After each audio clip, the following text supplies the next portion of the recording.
আজকের আলোচনা একাদশ শ্রেণীর নুন কবিতা জয় গোস্বামীর লেখা। 1395 বঙ্গাব্দের 25শে বৈশাখ ভুতুম ভগবান কাব্যগ্রন্থে কবিতাটি প্রথম প্রকাশিত হয়। পরবর্তীকালে 2008 সালের মার্চ মাসে জয় গোস্বামীর শ্রেষ্ঠ কবিতা গ্রন্থে অন্তর্ভুক্ত হয়। কবিতার বিষয়বস্তু এবং কবিতা পাঠে মিনহাজ।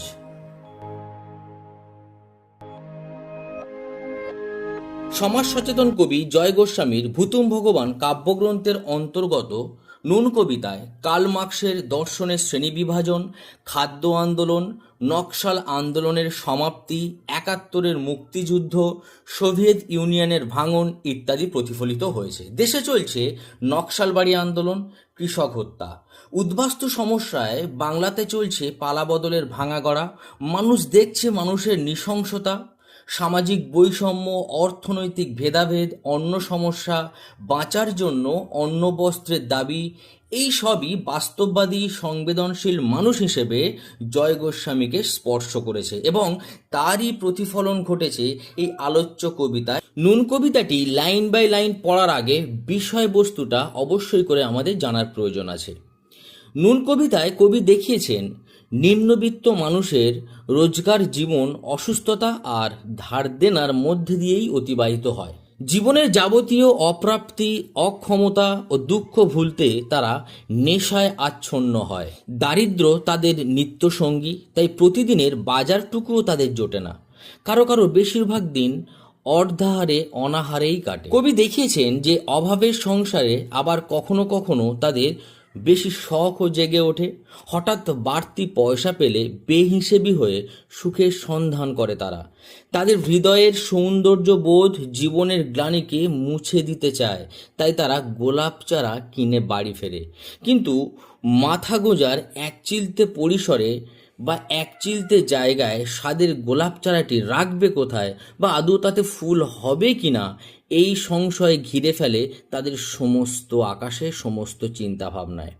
এই রঙিন স্বপ্নময় জগৎ ছেড়ে বাস্তবের কঠোরতায় সুখ খুঁজতে তারা শেষমেশ গোলাপ চারা নয়, গঞ্জিকাতেই অর্থাৎ গাঁজাকেই আপন করে নেয়।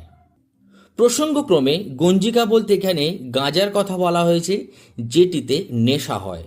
তাদের ক্ষুধা নিবৃত্তি করার জন্য কেবল ঠান্ডা ভাতে নুনের প্রত্যাশা করে, কিন্তু হঠাৎ আয় বন্ধ হওয়ার কারণে অনাহারে জীবন দুর্বির্য হয়ে উঠলে আপাত শান্ত মানুষের দল সোচ্চার প্রতিবাদ করে।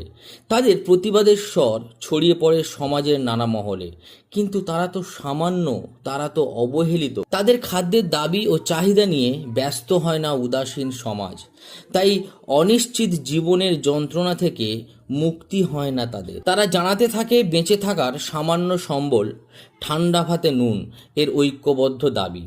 কবিতায় এই দাবি প্রতিষ্ঠিত করতে চেয়েছেন কবি।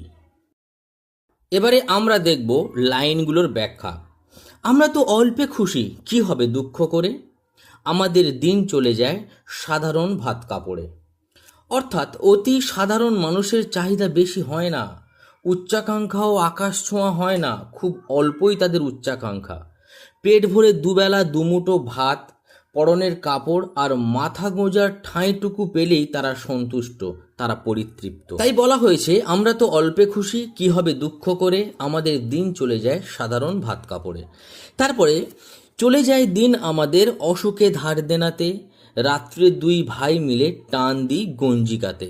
দরিদ্র মানুষদের অসুখ বিসুখ হলে চিকিৎসার জন্য সেরকম কোনো অর্থ তাদের হাতে থাকে না, কিন্তু রোগ তো বড় বালাই, শরীর সুস্থ না হলে নুন ভাতও জুটবে না, তাই অন্যের কাছ থেকে ধার করতে হয় টাকা।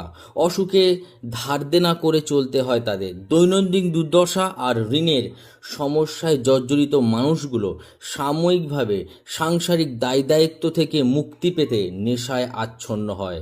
গাঁজার নেশায় আচ্ছন্ন হয়ে সব কিছু ভুলে যেতে চায় তারা। তারপর সব দিন হয় না বাজার, হলে হয় মাত্রা ছাড়া।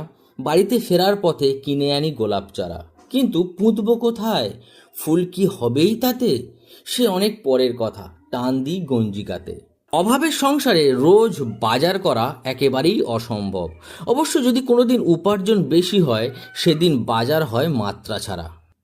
আর সেই সময় বেহিসেবি খরচ করতে তারা একটা গোলাপ চারা কিনে বাড়ি ফেরে। জমিহীন জায়গায় চারাটিকে রোপণের কোনো নিশ্চয়তার কথা না ভেবেই তারা তা নিয়ে চলে আসে। ফলে ওই গাছ থেকে ভবিষ্যতে ফুল ফুটবে কি তারও কোনো নিশ্চয়তা নেই। তখন তারা গঞ্জিকা সেবনে মন দেয়, নেশায় বুঁদ হয়ে বাস্তবের কঠিন লড়াইকে ভুলে থাকার এক মরিয়া চেষ্টা চালায়। আমরা তো এতেই খুশি, বলো আর অধিক কে চায়, হেসে খেলে কষ্ট করে আমাদের দিন চলে যায়। মেহনতি এই সাধারণ মানুষগুলো অল্পতেই খুব খুশি থাকে এবং সেটা অভ্যাসে পরিণত করে ফেলে। হাসি খুশি থেকে কষ্টে তারা জীবন অতিবাহিত করে চলে। দুবেলা দুমুঠো খেয়ে দিন চলে গেলেই তারা আর বেশি কিছু চায় না। মাঝে মাঝে চলেও না দিন, বাড়ি ফিরি দুপুর রাতে, খেতে বসে রাগ চড়ে যায়, নুন নেই ঠান্ডা ভাতে। সারাদিন হাড়ভাঙা পরিশ্রম করে কেবল ভাত কাপড়টুকু জোটাতে পারে নিম্নবিত্ত মানুষ, কিন্তু কখনো কখনো তাদের সেই সামান্য চাহিদাও মেটে না। অমানসিক পরিশ্রমের পরে দুপুর রাতে বাড়ি ফিরে ঠান্ডা ভাতের পাতে সামান্য নুনটুকুও পায় না তারা।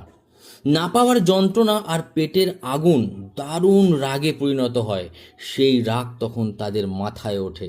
রাগ চড়ে মাথায় আমার, আমি তার মাথায় চড়ি, বাপ বেটা দুই ভাই মিলে সারা পাড়া মাথায় করি। পরিশ্রমে ক্লান্ত অবসন্ন দেহ নিয়ে রাত দুপুরে বাড়ি ফিরে নিম্নবিত্ত সংসারে দুই সদস্য।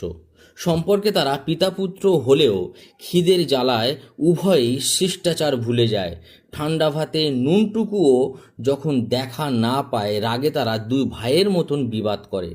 অসহায় মানুষের ব্যর্থ রাগ চিৎকারে সারা পাড়ার নিস্তব্ধতা খান খান হয়ে যায়। অর্থাৎ রাগের চোটে সারা পাড়াকে তোলপাড় করে তোলার মরিয়া চেষ্টায় চিৎকার করতে থাকে তারা। করি তো কার তাতে কি, আমরা তো সামান্য লোক, আমাদের শুকনো ভাতে লবণের ব্যবস্থা হোক। পিতা ও পুত্রের এই সমস্যা, এই হাহাকার সারা পাড়ায় প্রতিধ্বনিত হয়। তারা ভদ্রতা ভুলে গিয়ে বেঁচে থাকতে চাওয়ার তাড়নায় তারা আর্তনাদ করে। রাষ্ট্রপ্রধানের কাছে তাদের একটাই দাবি, দৈনন্দিন খাবার পাতে শুকনো ঠান্ডা ভাতে যেন অন্তত নুনের ব্যবস্থাটুকু থাকে।